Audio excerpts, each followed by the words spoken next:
Good morning class. Hindi की study में आप सबका बहुत बहुत स्वागत है। बच्चों, आज की क्लास में हम सब पढ़ेंगे कारक के विषय में। और हम लोगों ने अपनी पिछली क्लास में, पिछले वीडियो में कारक के बारे में पढ़ा था। कारक की हम लोगों ने परिभाषा देखी थी कि कारक किसे कहते हैं, कारक के कितने भेद होते हैं, और हम लोगों ने सभी भेदों के चिन्हों को देखा था, उसके प्रकार को पढ़ा था और देखा था कि कारक क्या होते हैं। तो हम लोगों ने कारक की क्या परिभाषा पढ़ी थी बच्चों? देखा था संज्ञा या सर्वनाम के जिस रूप से, कारक की क्या परिभाषा हम लोगों को पढ़ी थी कि संज्ञा या सर्वनाम, संज्ञा या सर्वनाम के जिस रूप से ठीक है, उसका संबंध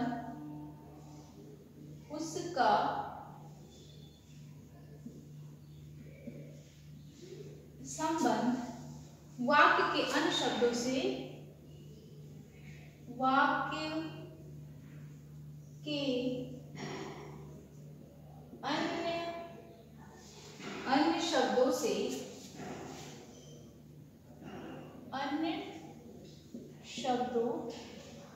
से जाना जाए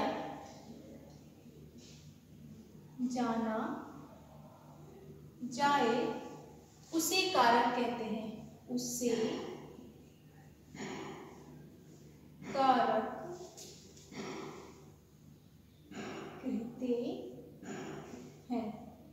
ठीक है, तो संज्ञा या सर्वनाम के जिस रूप से, ठीक है, उसका संबंध वाक्य के अन्य शब्दों से जाना जाता है। ठीक है, वाक्य में कई सारे शब्द होते हैं, तो जो उसमें संज्ञा और सर्वनाम होता है उसका संबंध किसी के जिसके माध्यम से अन्य शब्दों से जाना जाए उसे क्या कहते हैं? हम लोग कारक कहते हैं। हम लोगों ने बच्चों कारक के टोटल 8 भेद पढ़ लिए थे। कौन कौन से भेद थे? कर्ता, कर्म, 8 भेद के हम लोग फिर से नाम लिखते हैं। कौन कौन से कारक थे? पहला था कर्ता कारक, ठीक है, दूसरा कर्म कारक,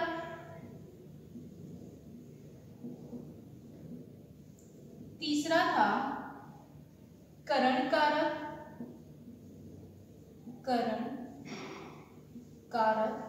चौथा था अधिकरण कारक,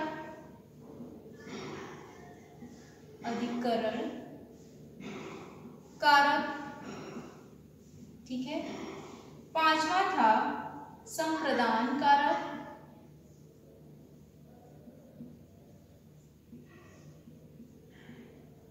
छठा हमारा क्या था बच्चों? आपादान कारक,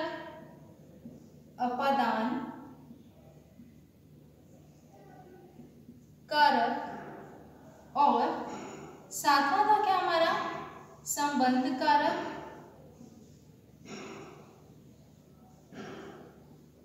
ठीक है, और आखिरी हमारा क्या था? संबोधन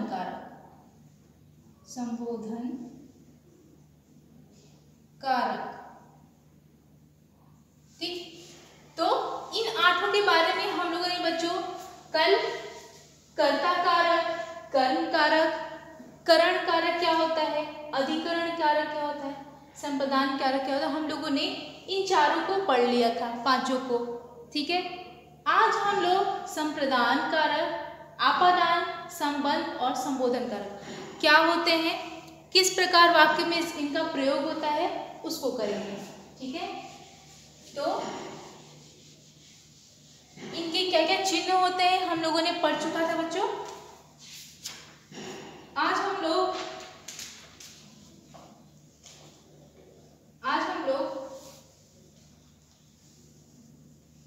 आपादान कारक से पढ़ेंगे। ठीक है, पांचवा क्या था हमारा? अपादान कारक। क्या होता है अपादान कारक? जहां पे हमें अलगाव दिखाई देता है, ठीक है। जैसे संज्ञा के जिस रूप से, संज्ञा के जिस रूप से किसी के अलग होने की, किसी के अलग अलग होने की ना, अलग होने की क्रिया का बोध हो, क्रिया का बोध हो, ठीक है। वह आपादान, वह आपादान कारक कहलाता है, कारक, कारक कहलाता है। जैसे मान लीजिए ना, जैसे अगर बोला जाए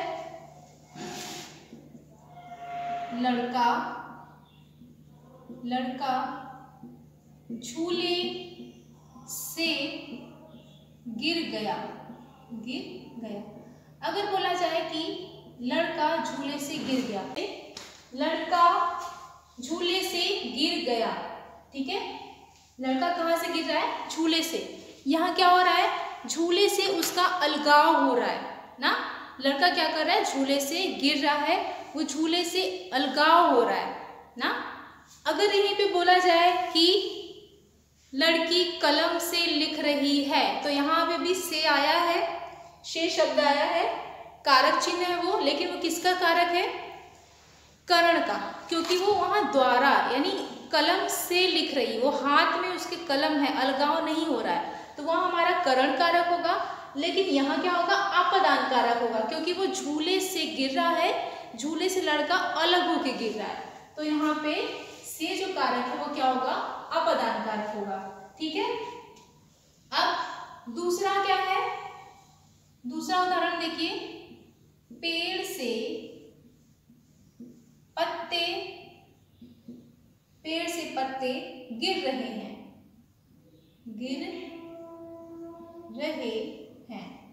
पेड़ से पत्ते गिर रहे हैं। कहाँ से पत्ते गिर रहे हैं? पेड़ से। तो यहाँ पे भी क्या हो रहा है? अलगाव हो रहा है। इसके बाद हम लोग देखेंगे बच्चों संबंध कारक। कौन सा? संबंध कारक, ठीक है। छठा है संबंध कारक। क्या होता है? संज्ञा के जिस रूप से, संज्ञा के जिस रूप से ना, दो संज्ञाओं अथवा दो संज्ञाओं अथवा सर्वनाम। तो अब हम लोग पढ़ेंगे संबंध कारक के बारे में, ठीक है। संबंध कारक, संबंध कारक, ठीक है। क्या होता है? संज्ञा के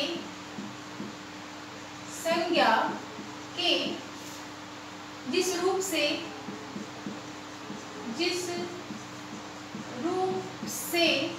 ना, संज्ञा के जिस रूप से दो संज्ञाओं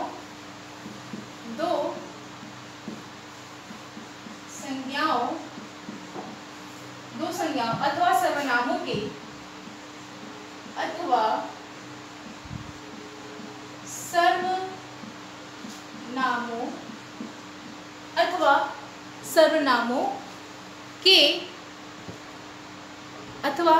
सर्वनामों के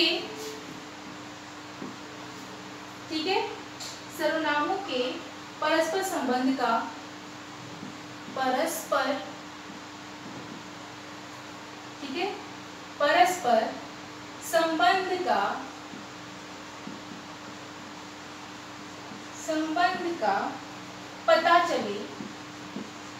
पता चले वे संबंध कारक हैं, वे संबंध कारक, ठीक है, हैं।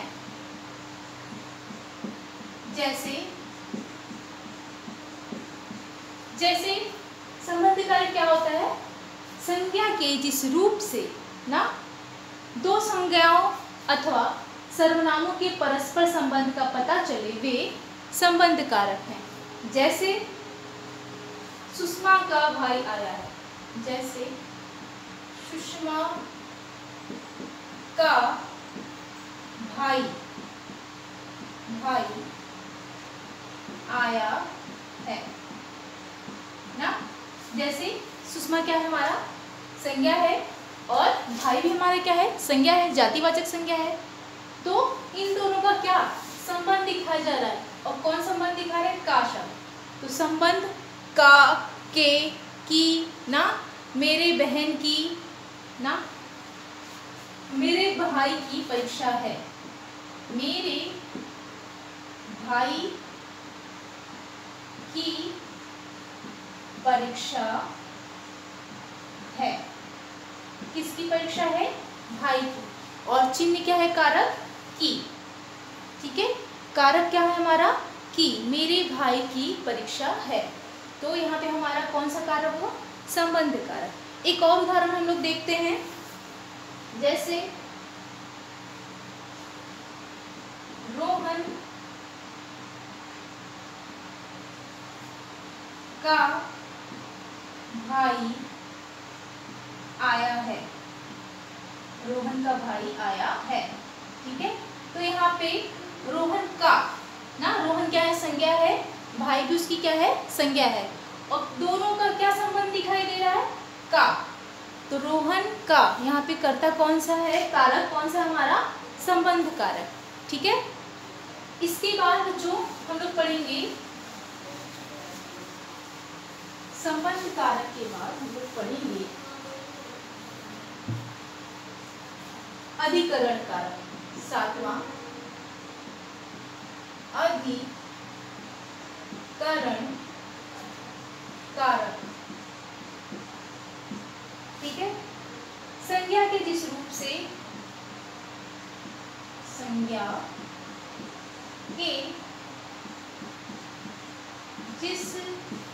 संज्ञा के जिस रूप से,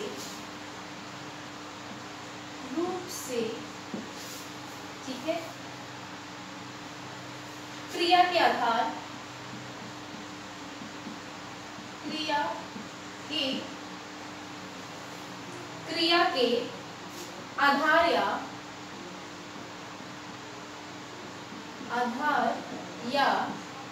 समय का बोध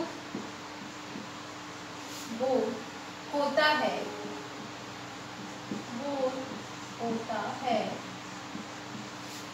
उसे अधिकरण कारक कहते हैं। उसे अधिकरण कारक, ठीक है, कहते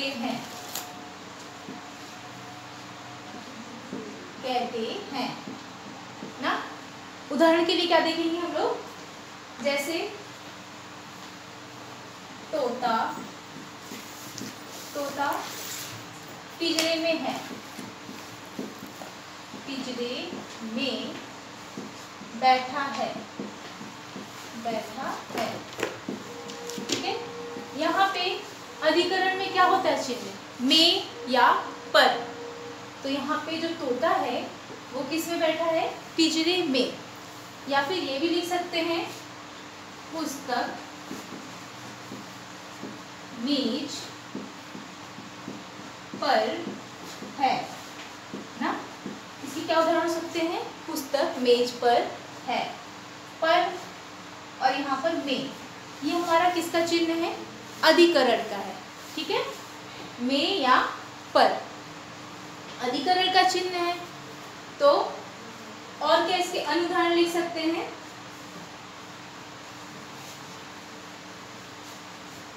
लिख सकते हैं और कि मेज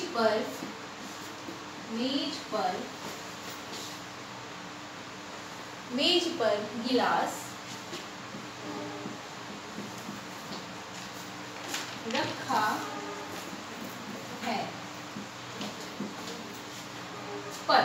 पर यहाँ हमारा क्या होगा? अधिकरण होगा। अधिकरण का चिन्ह ही है क्या है? में या पर। ठीक है बच्चों, इसके बाद एक और उदाहरण हम लोग देखते हैं अधिकरण का। जैसे बोला जाए कि अलमारी पर कबूतर बैठा है, ये भी हम लोग बोल सकते हैं अलमारी पर कबूतर बैठा है। कहाँ कबूतर बैठा है? अलमारी पर। तो अधिकरण का हमारा चिन्ह क्या हो गया? में या पर। इसके बाद हमारा आठवां और आखिरी है कारक चिन्ह, जिसको हम लोग बोलते हैं संबोधन। क्या बोलते हैं? संबोधन। ठीक है, जैसे आठवां क्या है हमारा? संबोधन।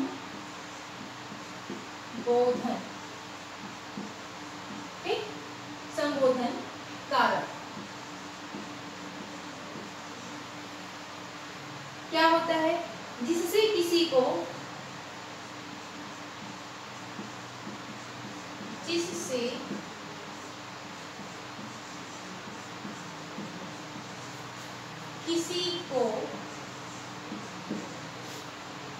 किसी को बुलाने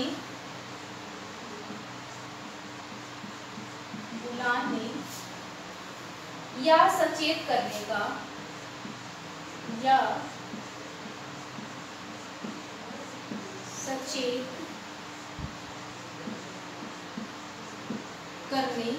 सचेत करने का, ठीक है, क्या होता है? भाव प्रकट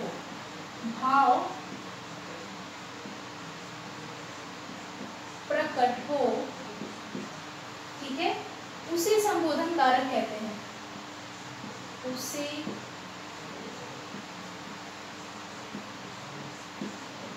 संबोधन, ठीक है, उसे संबोधन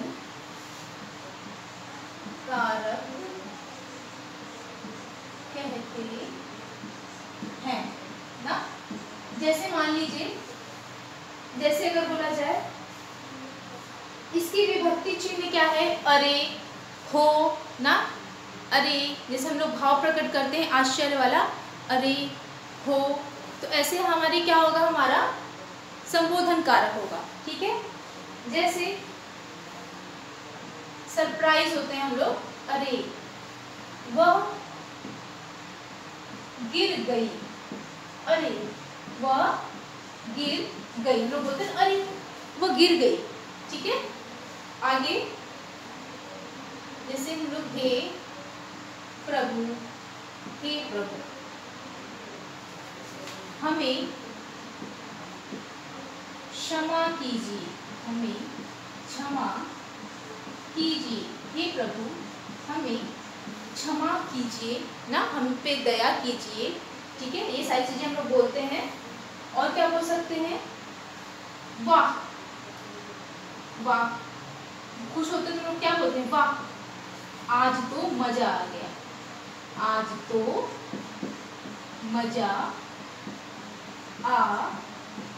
गया। ठीक है, तो ये हमारा चिन्ह क्या है? संबोधन का चिन्ह है। ठीक है बच्चों, तो इस प्रकार हमारा जो कारक है वो आज टॉपिक समाप्त होता है। अब हम लोग अपनी अगली वीडियो में बच्चों अपने नेक्स्ट टॉपिक के साथ आएंगे। तब तक के लिए बच्चों धन्यवाद।